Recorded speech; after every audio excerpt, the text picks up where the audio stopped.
प्रश्न 17 आचार्य शंकर के अनुसार ब्रह्म के स्वरूप की विवेचना कीजिए। उत्तर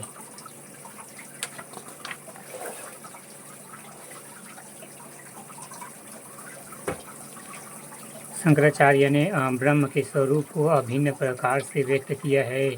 इनके अनुसार ब्रह्म एक पारमार्थिक शब्द है। परमार्थ अखंड स्वरूप है।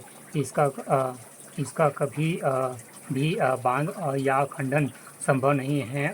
ब्रह्म के स्वरूप को लक्षण के माध्यम से भी व्यक्त किया जाता है। ब्रह्म तात्विक आंतरिक एवं वास्तविक सच्चिदानंद स्वरूप है। यहाँ सतत का आशय है, वह असंत नहीं। चित्त का आशय है, वह अचित या भौतिक नहीं। आनंद का अभिप्राय है कि वह दुःखपूर्ण नहीं। स्पष्ट है कि ब्रह्म का भावनात्मक वर्णन संभव नहीं है। इसलिए ब्रह्म को नकारात्मक अर्थात नेति के अभिव्यक्त किया जाता है।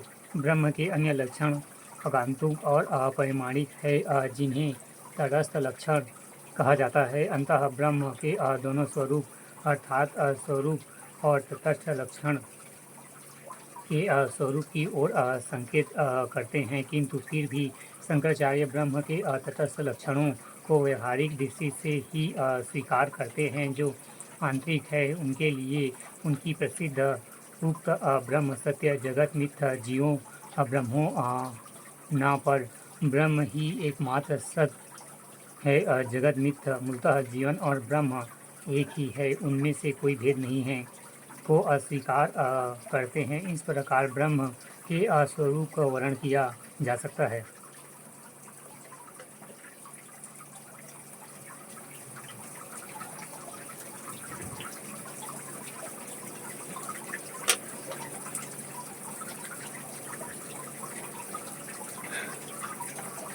जी.यू. मूर किस प्रकार प्रत्ययवाद का खंडन करता है, व्याख्या कीजिए। उत्तर प्रत्ययवाद एक ऐसा सिद्धांत है जिसकी चर्चा प्लेटो से लेकर ह्यूम तक ने की।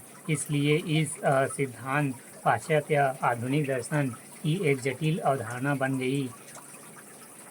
इसलिए यूरोप में अनेक दार्शनिकों ने इस सिद्धांत को चुनौती देते हुए अपने सिद्धांतों का प्रतिपादन किया। इन्हीं चुनौतियों में एक प्रमुख चुनौती जी.ई. मूर ने अपने वस्तुवादी विचारों के माध्यम से प्रस्तुत किया। उन्होंने प्रत्ययवाद को अव्यवहारिक एवं जटिल सिद्धांत कहते हुए दार्शनिक बुद्ध एवं अर्थात सामान्य बुद्ध की प्रतिरक्षा का दायित्व ग्रहण किया। हालांकि उन्होंने सामान्य बुद्धि की कोई परिभाषा नहीं दी, किंतु उनका मानना है कि सामान्यतः बुद्धि एक ऐसा सामान्यतः विश्वास है जिसे सभी लोग स्वीकार करते हैं या जिस पर सभी विश्वास करते हैं। यह पूर्णतः सत्य है। इसलिए सामंजस्य का सहज विश्वास और सहज बुद्ध मूल का वस्तुवाद है। मूल का वस्तुवाद प्रत्यय के विपरीत अवधारण है। प्रत्ययवादी दर्शन ही अपने मान्यता अपने विश्वास जैसे कि जॉन लॉक संवेदन और स्व संवेदन से प्राप्त अनुभवों को प्रत्यय के रूप में स्वीकार करते हैं, तो हुम संस्कारों की धूमिल प्रतिमाओं को प्रत्यय के रूप में स्वीकार करते हैं। इस प्रकार प्रत्ययों की प्राप्ति और उनकी विशेषताओं को लेकर सभी प्रत्ययवादी सिद्धांतों में भेद है, जबकि मूल का दर्शन इन सभी प्रत्ययों का खंडन समानता और असमानता के साथ करते हैं, जिससे उनका प्रत्यय के खंडन का विचार वस्तुवाद के प्रतिपादन के साथ साथ स्पष्ट हो जाता है। या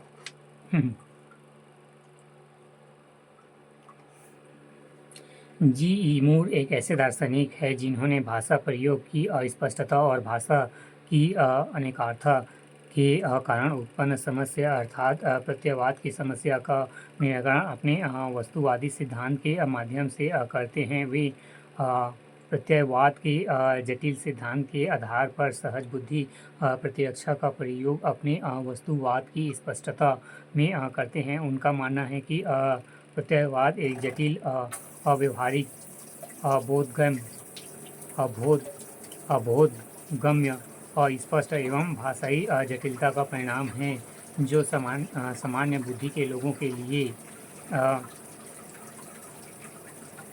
ग्राह्य नहीं है। इसलिए उन्होंने वस्तुवाद का प्रतिपादन किया। इस संदर्भ में उन्होंने 2 स्थितियाँ प्रस्तुत की। पहली सूची जो स्वयं से असंबंधित हो, इसमें मैं जानता हूँ कि यह शरीर जीवित है, यह शरीर मेरा शरीर है आदि वाक्यों का प्रयोग किया। इस सूची में मेरे अनुभवों से संबंधित वाक्य शामिल है कि मैं जानता हूँ कि विविध प्रकारों के अनुभव और प्राप्ति हुए हैं। दूसरी अनुसूची दूसरों के अनुभवों से संबंधित है, जिसमें मेरे अतिरिक्त अन्य मनुष्य है जो इस जगत के बारे में जानते हैं और विश्वास करते हैं। जिस प्रकार मुझे अन्य व्यक्तियों और अन्य व्यक्तियों का अनुभव मुझे होता है, उसी प्रकार अन्य व्यक्तियों को विषय में भी हो सकता है। इस प्रकार उपरोक्त कथन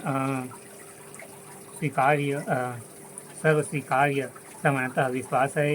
इन्हें स्वीकार कर जगत को व्यवहारिक और वस्तुवादी सत्य के रूप में स्वीकार करते हैं। जी.ई. मूर ने इसी विषय वस्तुवादी सत्य का प्रयोग कर प्रत्ययवाद का खंडन किया है।